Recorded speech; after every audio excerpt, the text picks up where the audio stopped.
विद्युत। लिख के दिखाओ बिजली।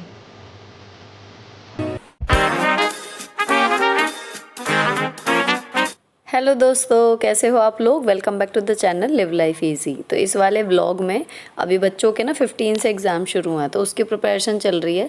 तो मैं कौन सा तरीका अपनाती हूँ जब पूरा कोर्स आप लिखवाने की कंडीशन में ना हो और आपको रिवीजन करवाना है, स्पेलिंग्स का भी और अपनी मेंटल तसल्ली भी चाहिए कि हाँ बच्चे का हो गया। तो कौन सा तरीका अपना सकते हो, एक तो वो शेयर करूँगी और जन्माष्टमी की तैयारी। सर्वप्रथम सबसे पहले रुचि। लगा, यंत्र। औजार, विद्युत। बिजली, लिख के दिखाओ बिजली। चलो अगला।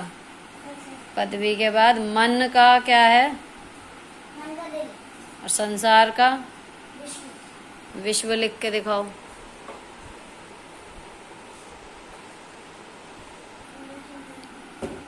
प्रारंभिक का बताओ। प्रारंभिक का की, लिख के दिखाओ शुरू की। राहुल ने जब पौधे को छुआ तब क्या हुआ। राहुल ने जब पौधे को छुआ तब वो मुरझा गया। फिर कुछ देर बाद ठीक हो गया। देर नहीं, कुछ समय बाद। अब इसमें तुमने समय स्पेलिंग गलत लिखी हुई है। समय समाया, पूरा सा बनेगा। छुआ, छुआ लिख के दिखाना।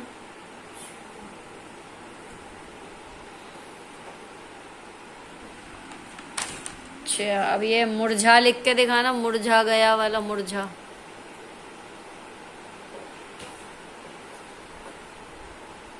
ठीक है। पाठशाला में बालक जगदीश किसके बारे में बात करते थे। पाठशाला में बालक जगदीश बच्चों के संग पेड़ पौधे और उनकी वृद्धि के बारे में बात करते थे। जगदीश लिखना आ गया। जगदीश बड़ी, छोटी नहीं है भैया, बड़ी है। वृद्धि लिख के दिखाओ। इसमें एक शब्द ये है, वृद्धि। इस तरीके से ना जब हम रेगुलर खुद ही पढ़ा रहे होते हैं बच्चों को, तो हमें पता होता है कौन सी स्पेलिंग बच्चे को बिल्कुल क्लियर है और कौन सी में उसको अटक आ सकती है। तो आपने क्वेश्चन सुन लिया, हाथ के हाथ बच्चे से लिखवा लिया। तो यहाँ पर हमारे 3 काम हो रहे हैं। एक बच्चे के लिखने का, दूसरा हमारे चेक करने का, और तीसरा उसको गलतियाँ सुधार के सही स्पेलिंग याद कराने का। तो ये 3 in 1 तरीका ना पेपर में बहुत काम आता है, क्योंकि उस टाइम पे जब 3-4 चैप्टर या जो भी आपका कोर्स है, आप एक दिन में कुछ घंटों में सारा लिखवा के चेक करा के फिर उसका करेक्शन नहीं कर सकते। तो जो आपने पहले से प्रिपेयर कराया हुआ है उसका रिवीजन कराने में ये तरीका सही बैठ जाता है। तो इससे तसल्ली रहती है कि हाँ ये काम हो गया। अब ये जो मिट्टी के छोटे छोटे कलश से देख रहे हो आप, ये मेरी बुआ सास के यहाँ से आते हैं हर छठ के टाइम पे। तो ये उसका प्रसाद आता है, हमारे यहाँ नहीं होती लेकिन वहाँ से प्रसाद आता है। तो ये वो रखा हुआ है। और दूसरी चीज़ जो है वो ग्रोसरी काफ़ी सारी ख़त्म हो रही थी, तो आज मेरी छुट्टी है, तो ये तसल्ली से सामान जो है वो रिफ़िल हो जाएगा। तो ये सारी दालें, साबुन और ये सोया चंक्स, बेसन, जवे, जो कई पूछ रहे थे ना कि जवे समझ में नहीं आए, वर्मेसिली है। और ये बैम्बिनो की ना सूजी की है, मैदा की नहीं है। और रोस्टेड और अनरोस्टेड आपको दोनों मिल जाएंगी। तो फिलहाल हमें स्वाद इसका अच्छा लग रहा है, तो ये बैम्बिनो वाली हमारे यहाँ आ रही है, रोस्टेड वर्मेसिली मेड ऑफ सूजी। तो ये है जी। और इसको आप मीठी सिवैयाँ जो होती है ना उस तरीके से मान सकते हो। तो सामान भरूँगी बाद में, पहले मैं पीती हूँ चाय। और चाय पीने के बाद थोड़ी सी थकान जो है वो बच्चों को पढ़ाने के बाद जो हो जाती है, एक वो ख़त्म हो गई। और उसके बाद फिर मैंने शाम का दीपक जलाया। अच्छा, आरोही बराबर में गई हुई है ना, मैंने उसका वेट किया पहले कि आ जाए, क्योंकि अक्सर शाम का दीपक और धूप बत्ती ये जो भी जलानी है, चालीसा पड़ती है, तो वो करती है अक्सर आके। तो मुझे लगा अब दिन छिपने लगा है, तो फिर मैंने मतलब इंतज़ार देख के उसका मैंने ही अगरबत्ती धूप बत्ती वगैरह जला दी। अब मैं पूजा करके जैसे ही निपटी हूँ ना, दीपक जला के मंत्र वगैरह पढ़ के, तभी ये आ गई। अब इसको लगा कि हाँ मैंने मिस कर दिया, तो पूछ रही थी कि अब मैं कर लूँ, तो मैंने बोल दिया कि भाई कर लो। तो उसे हनुमान चालीसा पढ़नी होती है शाम को, तो वो अब वही पढ़ रही है आरोही। और इसके डैडी भी ऑफिस से आ गए हैं और आराध्या अभी लौट के नहीं आई है। अब टाइम हो रहा है 7:30 का। तो खाने में भेलिया बनेगा, इसलिए उसमें टाइम कम लगेगा, फटाफट से बन जाता है। तो मैंने जो है सारे दालों के डिब्बे नीचे उतार लिए। ये बॉर्नवीटा के खाली डिब्बे हैं। तो रेगुलर जब पीते रहते हैं बच्चे तो काफ़ी सारे डिब्बे जमा होते हैं, और इसकी जो प्लास्टिक है काफ़ी स्टर्डी होती है, अच्छा सील भी नहीं जाती इनमें। तो ये डब्बे जो हैं सामान रखने के लिए बिल्कुल परफेक्ट काम करते हैं। तो मेरे चल रहे हैं ये। तो इनमें हल्के हल्के से अगर कभी गंदे होते हैं ना तो थोड़े से ढक्कन जो है वो उन पे जरा सा दिखता है कि हाँ थोड़ा सा हाथ मार दें तो और साफ़ हो जाए। तो मैंने हल्का सा जो बर्तन मांजने वाला मेरा स्क्रबर है उससे ज़रा सा साबुन का हाथ मारा और गीला कपड़ा करके इसे पोंछ दिया, तो ढक्कन बिल्कुल चमक गए और वाइट वाला हिस्सा बिल्कुल क्लीन है, उस पर कोई निशान नहीं है। क्योंकि अभी पीछे मैंने जब किचन अच्छे से दोबारा से रीअरेंज की थी ना तो ये सारे धुले ही थे, तो बिल्कुल साफ़ सुथरे बने हुए हैं। अब 2-3 डब्बों में थोड़ी थोड़ी दाल बची है, तो उसको मैं क्या करूँगी, एक अलग कंटेनर में जो है मैंने उसको पलट लिया। थोड़ी सी दाल थी और उसके बाद जो अब आई है दाल नई वो डिब्बे में पलट दी और ऊपर से पुरानी वाली दाल डाल दी, ताकि पुरानी वाली दाल पहले यूज़ हो जाए। छोटी सी बात है लेकिन ध्यान रखने की बात है, क्योंकि कई बार अगर हम इसमें ये चीज़ फॉलो ना करें ना तो जो पुरानी दाल होती है वो नीचे दब जाती है और बहुत देर में उसका नंबर आता है, तो कई बार घुन वगैरह लगने का डर रहता है। तो उसका सिंपल सा यही है कि धूप वूप कुछ मत लगाओ, लेकिन जो पुरानी दाल है उसको पलट लो पहले, फिर डब्बे में अपना सामान भर दिया जो नया आया है और जो पुराना वाला है वो ऊपर से डाल दिया, तो वो अपने आप जब मैं नेक्स्ट टाइम बनाऊंगी तो पहले पुरानी वाली दाल ही ख़त्म हो जाएगी। तो इस तरीके से करके अब मैं सारी दालें जो है भरती जा रही हूँ। जो दालें कम यूज़ होती हैं वो आधा किलो आई हैं, जो थोड़ी ज़्यादा यूज़ होती हैं वो 1 किलो आई हैं।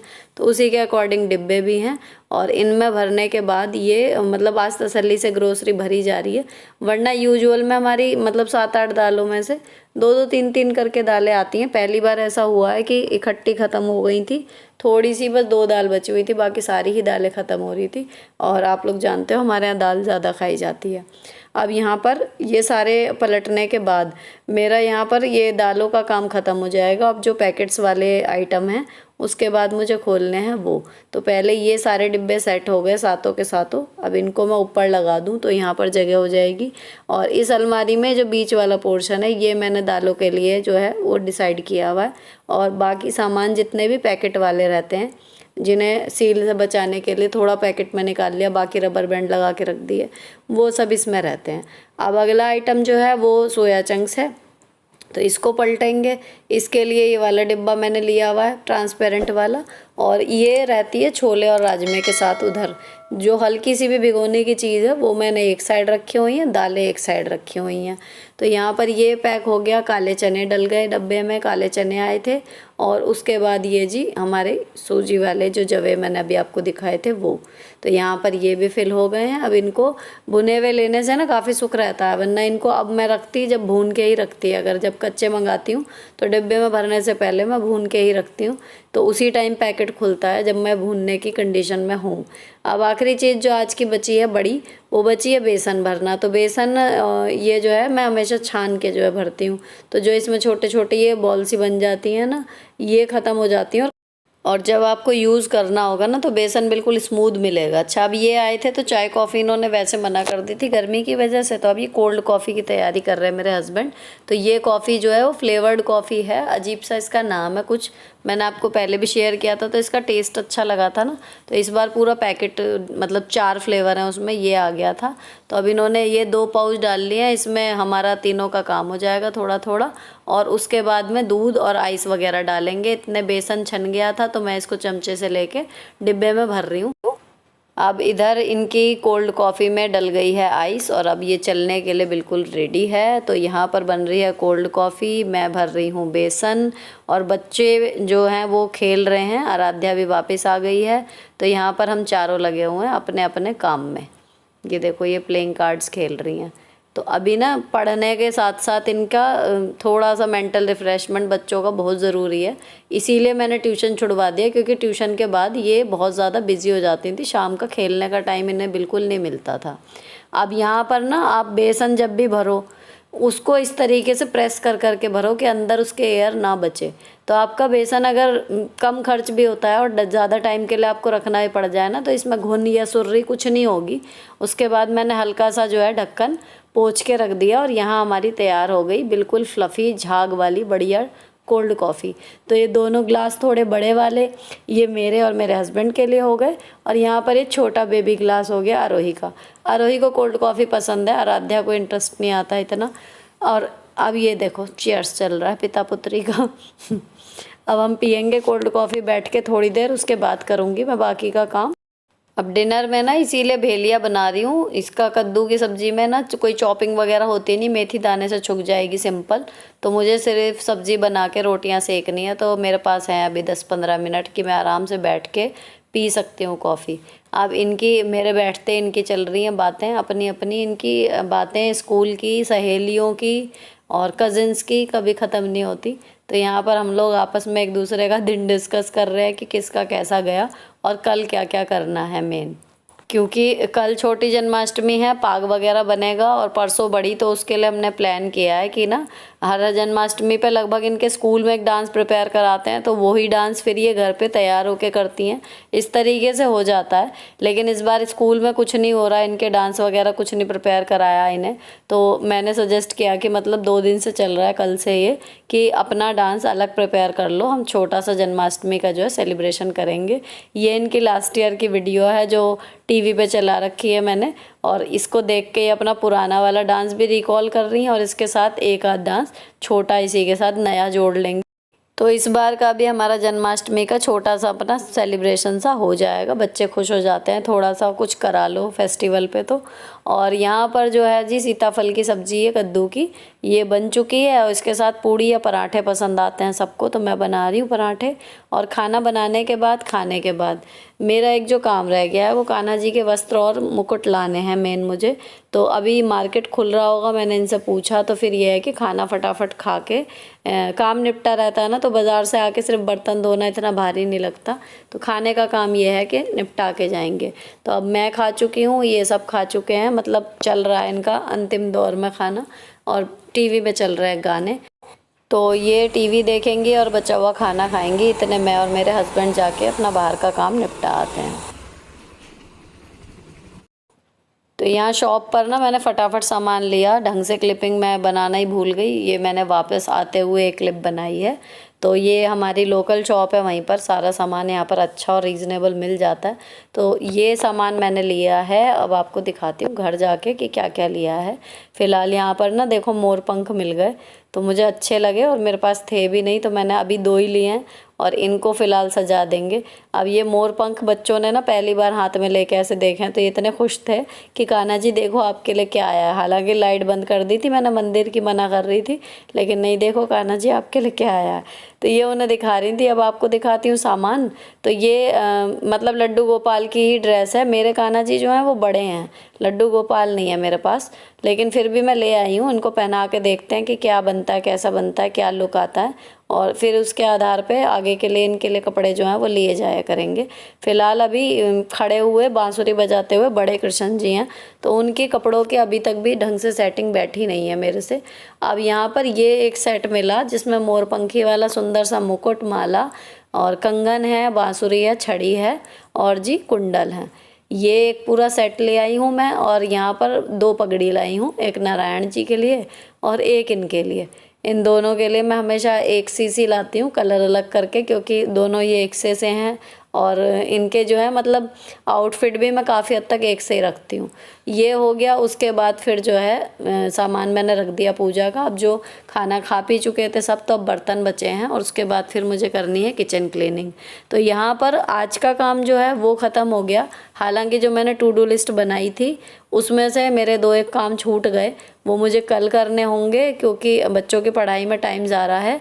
और दूसरी चीज़ ये है, अभी ना जब इनके 15 से पेपर शुरू हैं, तब मेरी एक ट्रेनिंग आ गई है। तो मैं सोच रही थी कि 2:30-3 बजे स्कूल से आके जब मैं कैसे कैसे कराऊंगी, लेकिन अब वो 3 दिन स्टार्टिंग के 3 पेपर में मैं लगातार 5 साढ़े 5 आऊँगी, ट्रेनिंग बाहर है, तो वो और ज़्यादा दिक्कत हो गई है। तो इसलिए कोशिश यही है कि इनकी प्रिपरेशन जितनी हो सके पहले से पहले करा के रखें। बाकी उस टाइम का भगवान मालिक है, तो इसलिए इनके पढ़ाई में इस टाइम में ज़्यादा टाइम दे रही हूँ बाकी चीज़ों के अलावा। अब यहाँ पर किचन जो है वो बिल्कुल साफ़ हो गई। अब मैंने ना सारी ग्रोसरी भर दी थी। अब जो एक काम रह गया है वो कल जो पाग बनाने का मेरा इरादा है, उसके लिए ड्राई फ्रूट्स जो हैं वो मैं करके रख रही हूँ। ये वाले जो नए वाले जार मैंने आपको दिखाए थे ना, मीशो हॉल में दिखाए थे दूसरे वाले चैनल पे, तो ये तब से मैंने यूज़ नहीं किए थे, इनके लिए ही रख रखे थे। अब इनमें जो है सारे ड्राई फ्रूट्स मैंने अलग अलग कर दिए, तो ये कल जो है वो मुझे अलग अलग मतलब जगह से देखने नहीं पड़ेंगे, सब सामने रहेगा सामान। और इसमें जो है मैंने गोला कसा हुआ थोड़ा सा बुरादा मंगाया है, मेरे पास गोला ख़त्म हो रहा था तो ये मैंने थोड़ा सा मंगा लिया ताकि कल के पाग में जो है काम आ जाए। अब ये ड्राई फ्रूट सारे कंटेनर में सेट करने के बाद यहाँ मेरे ये दिन का आखिरी काम है। इसके बाद मुझे कपड़े वगैरह नहीं आयरन करना है क्योंकि कल की भी छुट्टी है। लेकिन हाँ, कल जन्माष्टमी के लिए जो काम सोचे हुए हैं, तैयारी करने के लिए सोचे हुए हैं, बनाने के लिए, वो मैं करूँगी। तो वो एक टू डू लिस्ट दिमाग में है। बाकी यहाँ पर अब मेरा किचन का काम ख़त्म, दिन का काम ख़त्म। अब मुझे करनी है बस एडिटिंग, ताकि आपको कल व्लॉग समय पर मिल जाए। फ़िलहाल ये व्लॉग यहीं पर ख़त्म होता है। अगर अच्छा लगा हो किसी भी वजह से तो चैनल को सब्सक्राइब किए बिना मत जाना। मिलती हूँ आपसे नेक्स्ट वीडियो में। Till then bye bye, stay beautiful always.